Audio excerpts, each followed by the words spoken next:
I was kneeling on the cold stone floor of the medical wing, trying to ignore the cramp starting in my left calf. 3 years at this place, and they still couldn't spring for proper cushions. My hands hovered over the practice dummy, just a simple cloth thing stuffed with straw, with red thread marking where the wound was supposed to be. Sweat beaded on my forehead as I focused everything I had into my palms. Come on, come on. A faint blue glow sputtered to life between my fingers, weak as a dying candle, pathetic. Still working with the kitty dummy, Sims? Phoenix's voice cut through the room like he owned the place, which, considering his family donated half the East Wing, wasn't far off. I didn't look up, just practicing. Practicing failure. Scarlett's sweet as honey voice drifted over from beside him. I could practically feel her perfect smile without even seeing it. I kept my eyes on my hands.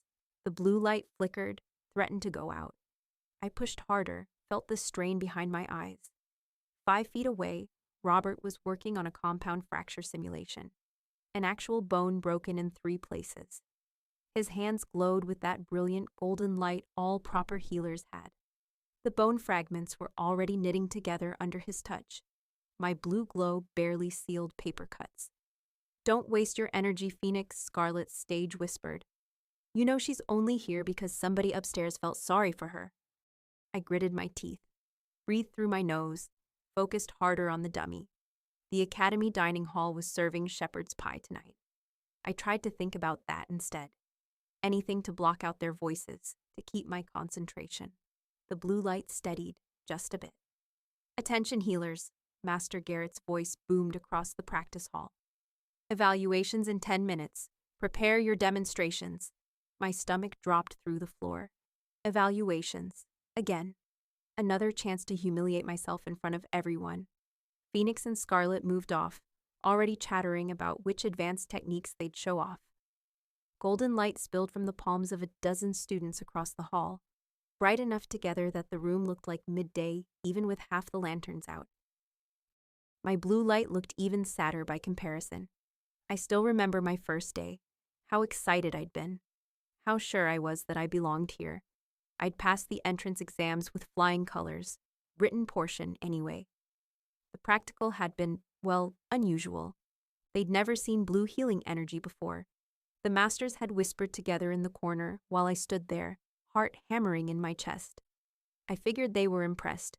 Different, but special. Turns out different just meant broken. Hey, a shadow fell across my dummy. Rita, one of the advanced students. You might want to try adjusting your hand position, like this, she demonstrated, fingers splayed in a slightly different configuration than what I was doing. I tried it. The blue light brightened for a second, then faded back to its usual pitiful glow. Thanks, I muttered. Rita shrugged. Worth a shot, she hesitated. Don't let those two get to you. They're just scared. Of what? My overwhelming mediocrity. She almost smiled. Something like that. Then she was gone, back to her station where she was repairing an entire circulatory system on an advanced mannequin. I shifted my weight, trying to ease the cramp in my leg. 3 years of this. 3 years of being the freak, the charity case, the one who couldn't heal a splinter properly, while everyone else was mending broken limbs and purging infections. 3 years of wondering why they kept me around.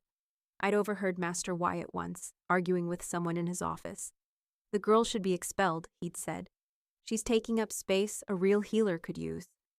Whoever he was talking to must have had some pull, because here I still was, kneeling on a cold floor, producing my weird blue light that everyone treated like a birth defect.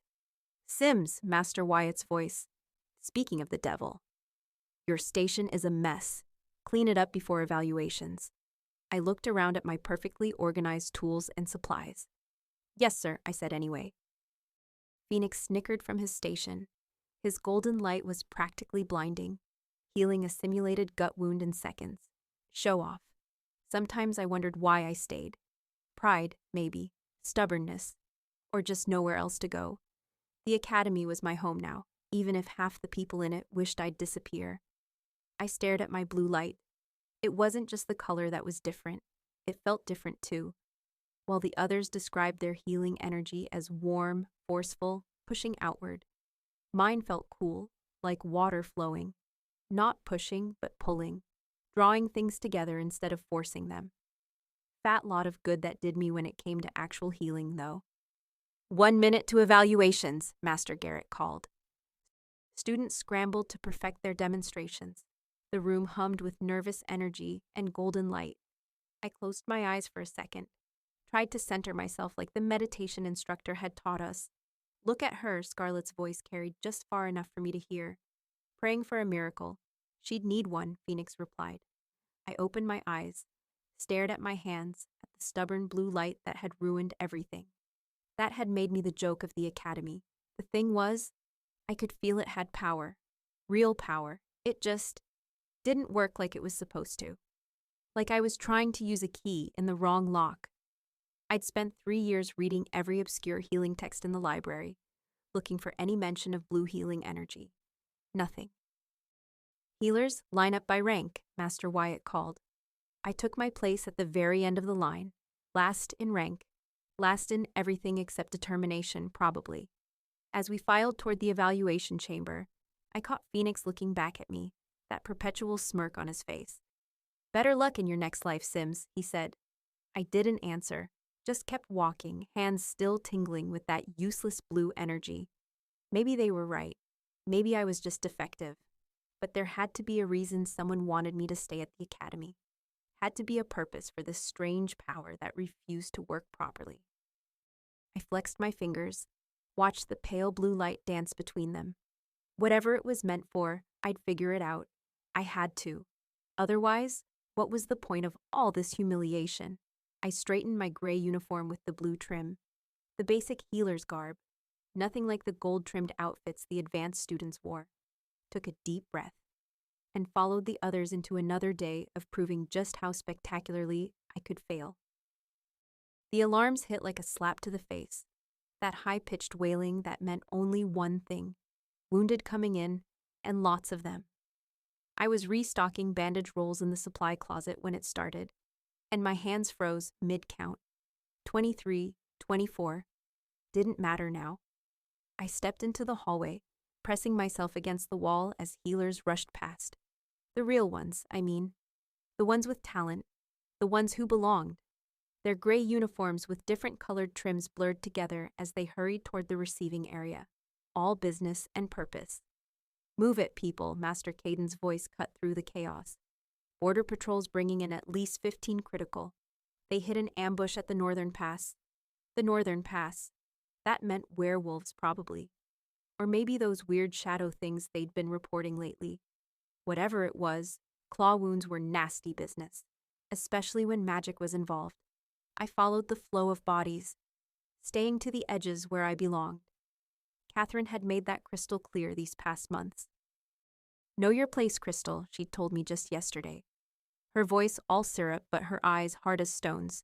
Your unique situation means you're best suited for support roles. Cleaning, fetching supplies. Leave the healing to those with proper abilities. Proper abilities. Gold light, not blue. Power that actually worked instead of whatever defective magic I had. The main treatment area was already transforming when I slipped in. Beds cleared, instruments laid out, potions and tinctures lined up on rolling carts. The air smelled of antiseptic and that weird electrical charge that always came before big magic got used. I spotted Rita and Robert, both in their advanced student uniforms, looking important and capable as they prepped stations for the incoming wounded. Rita caught my eye for half a second before turning away. At least she didn't smirk like Phoenix would have. The double doors at the end burst open.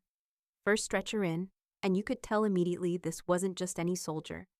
The healer's energy changed, their voices dropping to urgent whispers. It's Commander Stevenson. The Alpha General. Gods help us.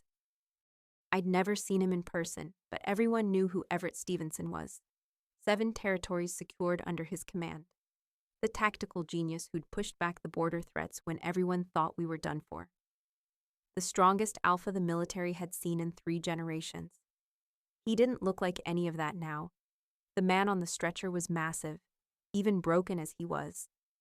Must have been 6'4" at least, with shoulders broad as a doorway, but his bronze skin had gone ashy and dark veins, almost black.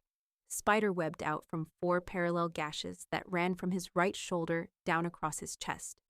The wounds leaked something that wasn't quite blood. Too dark, too thick. Curse poison. I found myself moving closer without meaning to, drawn by something I couldn't name. The healers had transferred him to a treatment table, cutting away what remained of his uniform. The wounds looked even worse exposed fully, edges purpled and puckered, the skin around them hot and tight. "It's spreading too fast," someone said. Master Beverly, her usually calm voice tight with concern. "We need to neutralize the curse before we can even think about closing these." "Get me the silver nitrate solution," Master River ordered, his hands already glowing gold as he held them above the wound, not quite touching. "And the moonstone powder, quickly." I backed up against the wall, watching them work. Master River and Master Beverly stood on either side of the commander, their golden healing light so bright it hurt to look at directly. 3 other healers joined them, adding their power to the effort. The commander's eyes flew open suddenly, amber, intense, even through the pain. His back arched off the table as he let out a sound that was more animal than human, a roar that shook the instruments on the nearby trays. "Hold him," Master River shouted. "The curse is fighting back." 2 assistants rushed to brace the commander's shoulders, while another grabbed his legs. Even half dead, it took all 3 of them to keep him on the table. His muscles strained against their hold, veins bulging in his neck and arms. "The standard purification isn't working," Master Beverly said, her golden light pulsing as she pushed more power into it. Sweat beaded on her forehead. "This is something new. The curse is anchored too deep. It's latched onto his life force." The golden light from all 5 healers pulsed brighter, almost blinding now. I squinted against it, unable to look away. The commander's body went rigid, every muscle locked tight. Then he collapsed back against the table, unconscious again. "We're losing him," Master River said, his voice steady but strained. The veins in his forearms stood out as he pushed more healing energy into the commander's chest. "The curse is consuming faster than we can purify." Something tugged at me, not a physical pull, but something inside, like when you hear someone call your name from far away. I took a half step forward before catching myself. What was I doing? This wasn't my place. I was supposed to be invisible, just part of the furniture. "His core temperature's dropping," Master Beverly said. "We need to try the combination approach. Get me the Phoenix Ash." An assistant healer, Wesley, I think his name was, fumbled with a glass vial of reddish powder. His hands shook as he uncorked it. I could see it now, really see it. The curse wasn't just in the wounds. It had tendrils, like roots, burrowing deeper into the commander's chest, wrapping around something bright at his center, his life force. And the golden light, for all its brilliance, wasn't reaching those roots. It was fighting the surface symptoms while the real danger dug in deeper. "It's not working," Master River muttered, frustration edging into his voice. "Beverly, we need to try something else. The curse has a pattern I've never seen before." I pressed my back harder against the wall, trying to make myself smaller. This wasn't my business. I was nobody, just the girl with the weird blue light that couldn't heal a paper cut, much less something like this. But I could see the pattern, clear as day. The curse wasn't random. It had a structure, a purpose. It was feeding, using the commander's own energy against him, turning his strength into its strength. And the more they pushed golden healing at it, the more it adapted. "We need to stabilize him enough to transport to the capital," Master Beverly said, her voice dropping. "They have resources we don't." The capital was 4 hours away, minimum. The commander wouldn't last one, not with those tendrils squeezing his life force. My hands started to tingle. That familiar, useless sensation of my blue energy wanting to do something. I shoved them into my pockets. Now wasn't the time for my defective magic to act up. These were master healers. If they couldn't fix him, what could I possibly do except make a fool of myself? Again. But the pattern, I could still see it. Like a lock with tumblers, with a specific sequence that would make it release. Master River stepped back, wiping sweat from his brow. "Keep the purification going. I need to check the archives for similar curse structures." He turned, and for a moment, his eyes met mine. I froze, certain he'd order me out. Instead, he just looked through me, already focused on his next task. I was invisible. As always, the commander made a sound, not a roar this time, but something worse. A rattling breath that spoke of systems failing, of a body giving up. We're losing him, Master Beverly said again, more urgently. Someone get Master Wyatt. Now. The pattern pulsed in my vision, clear and insistent. The curse was tightening. I didn't realize I'd stepped forward until I was already halfway to the table. I lost track of time watching them try to save him. One after another, they came at Commander Stevenson with everything they had. Their hands glowing gold, their faces tight with concentration, their bodies trembling from the effort. And one after another, they backed away, drained and defeated. The curse is adapting to our methods, Senior Healer Wilson muttered, wiping sweat from his forehead with the back of his wrist. His normally pristine navy robes were rumpled now, dark patches of sweat showing at his armpits. Each time we push it back from one organ, it accelerates in another. Healer Hansen stepped in next, her forest green robe swishing as she moved to the commander's bedside. The white streaks at her temples seemed more pronounced against her dark hair, like she'd aged in just these few hours. I'm going to try a hybrid approach, she announced, pulling small pouches from the custom pockets of her robe. Silver nitrate base with crushed belladonna and wintershade. She worked with steady hands, mixing the components in a shallow brass bowl. The mixture gave off a sharp, metallic scent that made my nose wrinkle. When she placed her hands over the commander's chest, her golden glow pulsed stronger than any I'd seen before. The light seemed to push against the blackness under his skin. For a moment, I thought it was working. The dark veins receded slightly, and Healer Hansen's face brightened with hope. Then the commander's body convulsed. The blackness surged back, spreading faster than before. Damn it, Healer Hansen stumbled back, her legs giving out. 2 assistants caught her before she hit the floor. Her breathing came in ragged gasps. It's learning. It used my own energy to strengthen itself. Senior Healer Wilson helped her to a chair. Rest, Edith. You've done what you could. I stood in the corner, trying to make myself invisible. Not that anyone noticed me anyway. I was just the failure, the girl with the useless blue light. I'd been standing there for, 5 hours now? 6? The windows had gone dark, and the treatment room was lit by the harsh white glow of mage lights. My legs ached from standing so long, but I didn't dare leave. Something kept me there, watching. The double doors swung open, and Head Healer Lou entered the room. His purple robes with gold embroidery seemed out of place among the exhausted, disheveled healers. His white beard was neatly trimmed, his half-moon spectacles perched precisely on his nose. But his eyes, they looked tired, defeated. Report, he said, his voice carrying that formal authority that always made my spine straighten automatically. Senior Healer Wilson stepped forward. We've tried 17 different purification techniques, 8 curse-breaking methods, and 4 experimental hybrid approaches. Nothing is working, he gestured to the commander's body. The curse has spread to 70% of his system. At this rate, he has 3 hours at most. Head Healer Lou approached the bed slowly, his hands clasped behind his back. Commander Stevenson lay there, massive even in his stillness.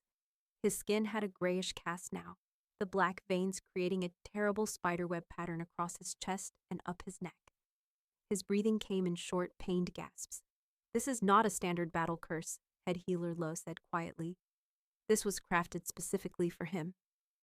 Sir? Healer Hansen looked up from her chair. Head Healer Lou placed his hand on the commander's forehead. Commander Stevenson is an alpha werewolf. This curse was designed to corrupt his enhanced healing factor, to turn his greatest strength into his greatest vulnerability. He sighed heavily. The more life force we pour into him, the more fuel we give the curse to spread. The room fell silent except for the commander's labored breathing. So there's nothing we can do? Senior Healer Wilson asked, his clipped voice cracking slightly.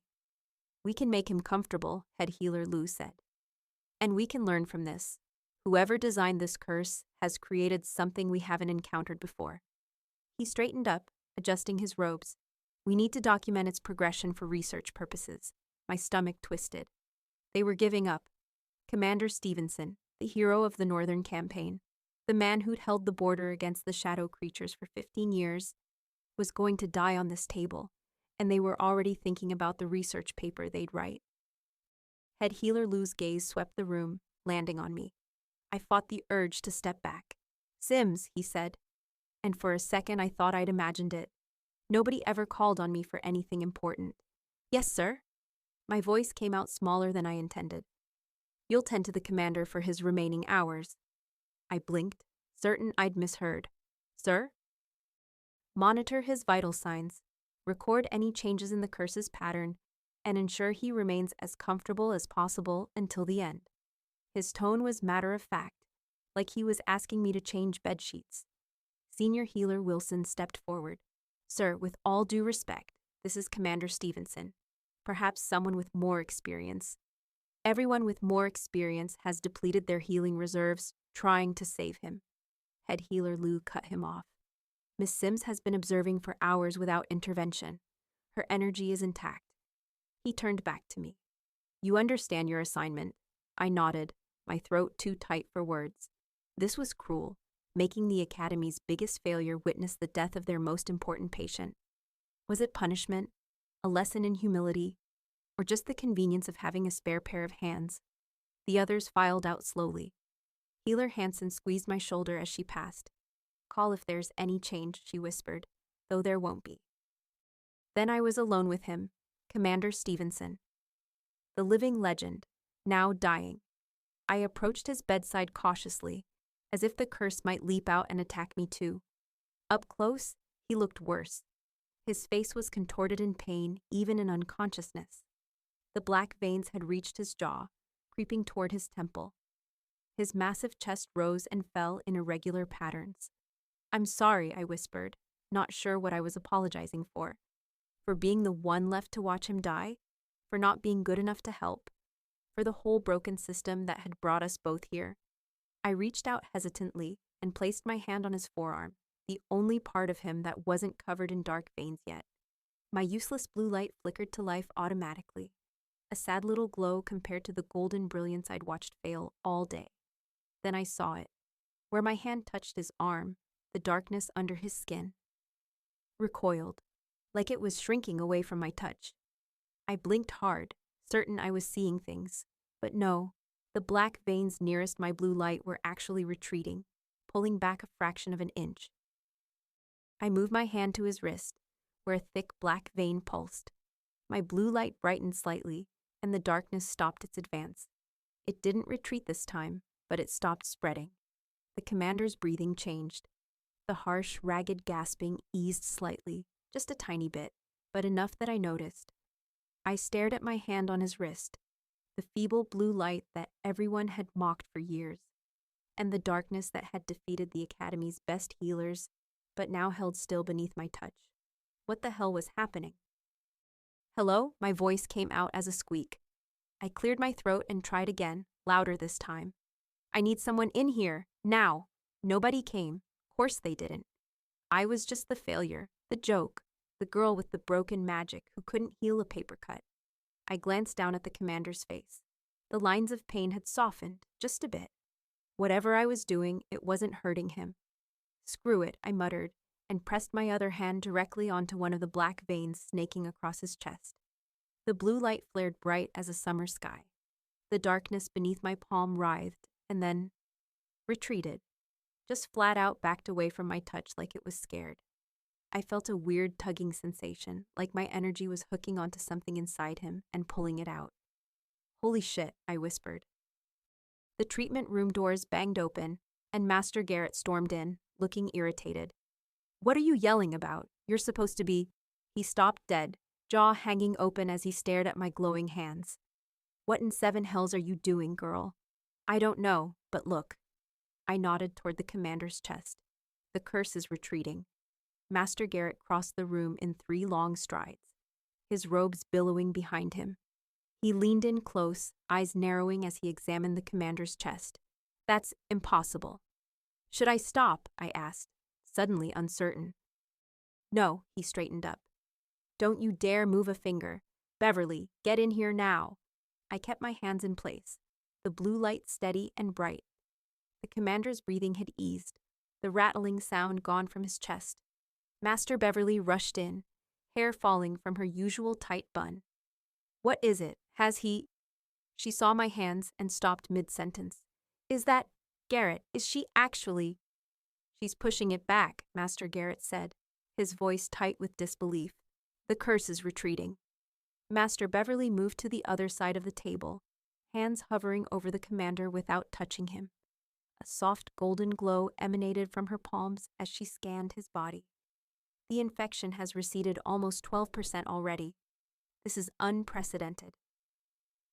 More healers filed in, Master Wyatt, Senior Healer Wilson, and a handful of students crowding the doorway. The room filled with murmurs and gasps. I kept my eyes on my hands, afraid that if I looked up or lost concentration, whatever was happening would stop. We need to test this, Master Beverly said, her clinical tone returning. She grabbed a small silver instrument from a nearby tray and held it near my hand. It spun rapidly, the needle whirring around before settling on a deep blue marking. Her eyes widened. Garrett, look at this.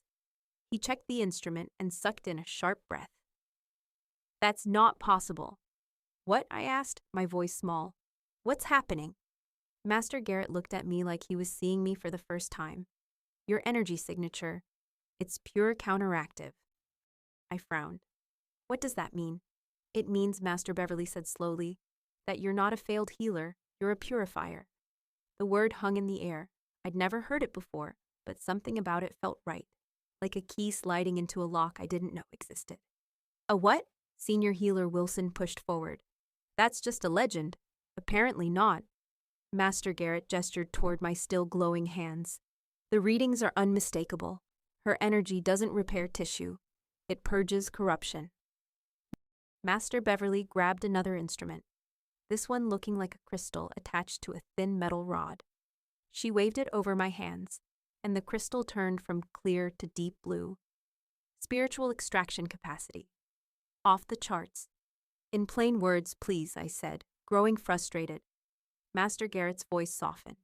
Crystal, there are different types of healing magic. Most healers, he gestured to the golden light emanating from his own hand, can repair physical damage.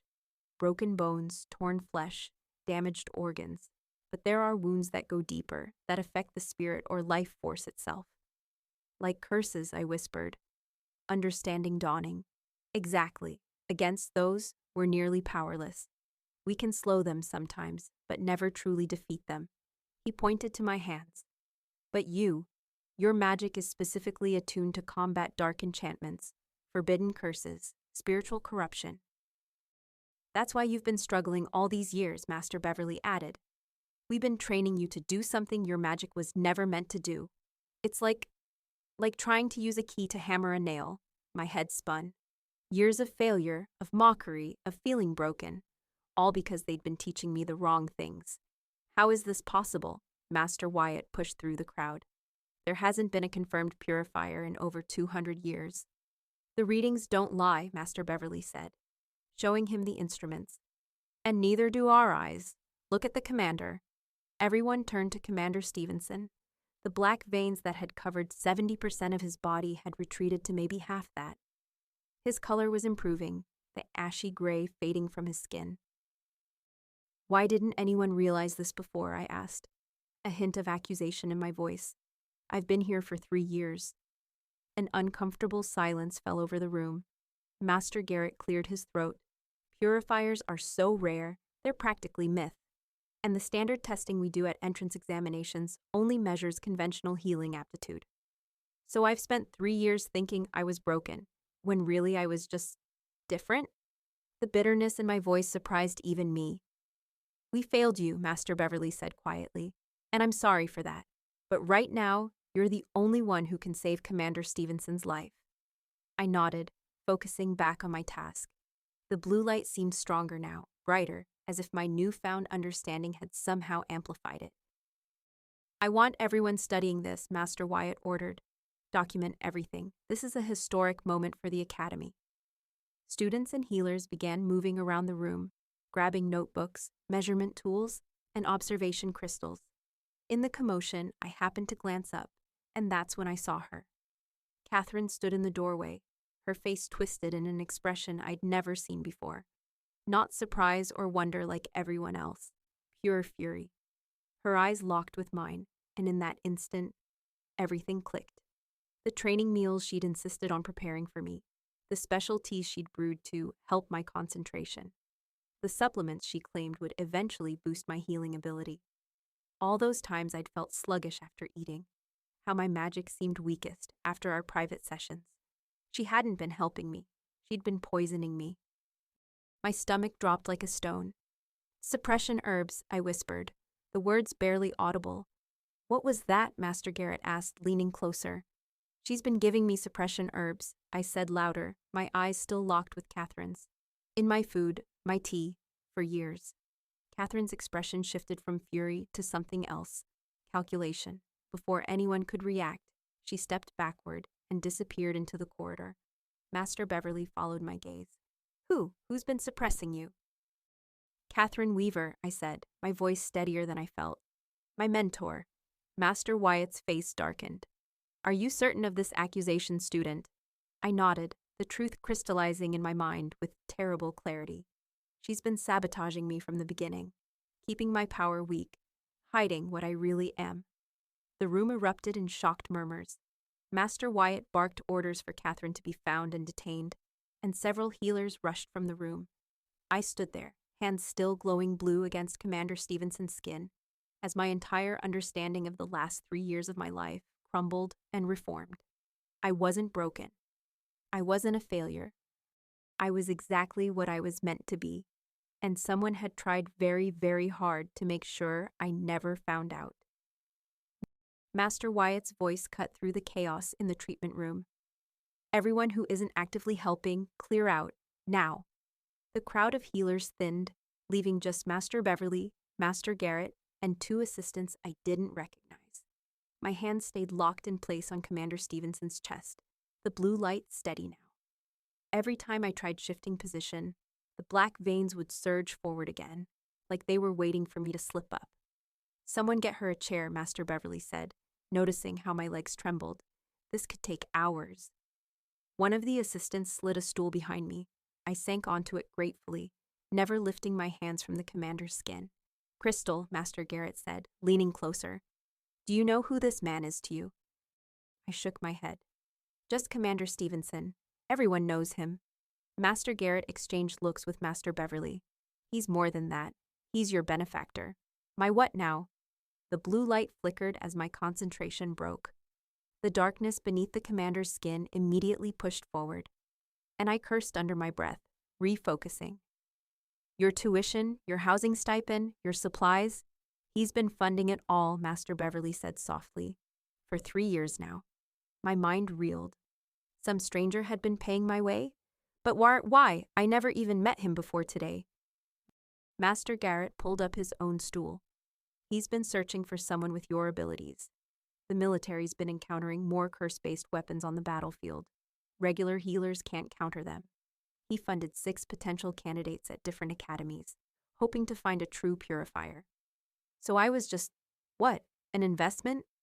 The bitterness in my voice surprised even me. No, came a raspy voice from below. I nearly jumped off my stool. Commander Stevenson's eyes were open, cloudy with pain, but alert. His massive chest rose with effort as he drew another breath. You were... Hope, he managed. Don't try to talk, sir, Master Beverly said, leaning over him with her scanner. Save your strength. He ignored her, eyes locked on mine. Knew. Something was wrong. Your reports showed potential, but no progress. His words came between labored breaths. Suspected interference.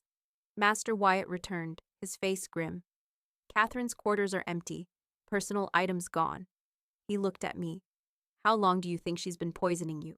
I swallowed hard, thinking back.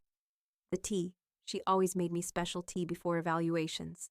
Said it would calm my nerves. I felt stupid saying it out loud. And she supervised my meals. Made sure I took my supplements. Master Beverly cursed. Suppression herbs. That explains your constant fatigue, the headaches you complained about. And why my magic always felt smothered, I finished, like trying to breathe underwater. The commander's hand moved, weakly grasping at my wrist. Rita, he croaked. I blinked. Rita? What about her? Not Catherine, he managed. Rita Weaver. The room went silent. Rita had been one of the few students who'd been kind to me, offering advice, encouraging me. That's not possible, I said. Rita helped me. The commander's grip tightened slightly. Works for the enemy. Embedded. To identify potential threats. His breathing grew more labored. Like you. Master Wyatt paled. I'll have security find her immediately. But as he turned toward the door, I remembered something. Wait, earlier, when everyone rushed in, I saw her in the hallway. She was talking to Wesley and Elizabeth. Assistant Healer Lawson and Supply Master Ellis? Master Beverly frowned. I nodded, pieces clicking into place. Elizabeth manages all our herb stocks. And Wesley. I swallowed. Wesley has been helping me mix my medicine when Catherine was busy. The commander closed his eyes, nodding slightly. His voice was barely audible now. Network. Throughout Academy. Can't let me live. Because you'd expose them all, I finished, understanding washing over me like cold water. Crystal, Master Garrett said urgently, we need to move the commander somewhere secure. If what he's saying is true, it is, I interrupted, certainty filling me. They can't let me succeed. If he lives, he identifies the network, the corruption. They've been preparing battlefields for whatever's coming. I looked down at my hands, still glowing blue against the commander's darkened skin. And I'm the only one who can stop it. Master Wyatt was already at the door, speaking in low tones to someone outside. I caught fragments. Lockdown procedures, security detail, communication blackout. The room suddenly felt very small, very vulnerable. The blue light pulsed steadily from my hands, but I was acutely aware of how delicate this process was.